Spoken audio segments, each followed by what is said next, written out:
Hello everybody and welcome to another episode. In today's episode I'm going to show you how to remove the door handle from any Audi A3 8VS from the year 2011 and up. Today I'm working on this car and I have to remove the door handles in order for me to have enough space to polish underneath the door handles, and to do so it's a very easy job and a very straightforward job. To begin this job, what you have to do is to open the door and you have to check for this rubber piece. If you have it, you'll have to remove it, and if you don't have it, you don't have to worry about it. And right here underneath this rubber piece, you'll have two screws.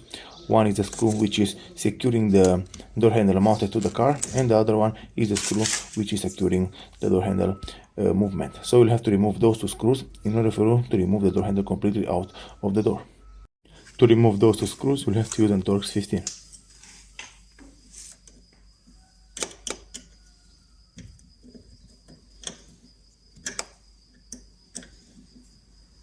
So with this kind of screw, which is the screw from right here, from the right side, you'll have to remove it completely out of the door.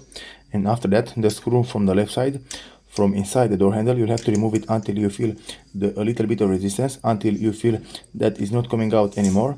And then what you'll have to do, you'll have to push it inside the door. So as you can see, I'm going to push it and it's going inside the door, and after that you'll be able to pull the door handle completely out of the door. And as you can see, this is the door locking key, and it's coming out very easy. You don't have to pull very hard because normally it will come out very easy if you did the steps correctly. And after that, to remove the door handle completely out of the door, you'll have to close the door. It's better if you close the door because in this way you know for sure that the door is closed and you don't have any problems. So you'll have to hold it and you'll have to push it to the right side, and after that you'll have to lift it up.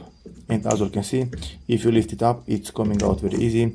Make sure you don't break it because it's made by plastic or some sort of weak material, so you don't have to bend it very hard or break it. And to install it back on the car, you'll have to install it in the exact same way. You'll have to put first the left side, you'll have to put it inside the door handle, and you'll have to turn it anti-clockwise a little bit. And after that you'll have to push it down and pull it to the left. So as you can see, now the door handle is locked into place. Make sure to put every piece behind it. Make sure to install everything correctly, because otherwise the door handle will not be installed correctly on the door and you'll have movement. Those are all the steps which you have to take if you want to remove the door handle from any Audi A3 8VS from the year 2011 and up. Thank you all for watching. If you like this video and found it informative, please leave a like and a comment down below. See you next time.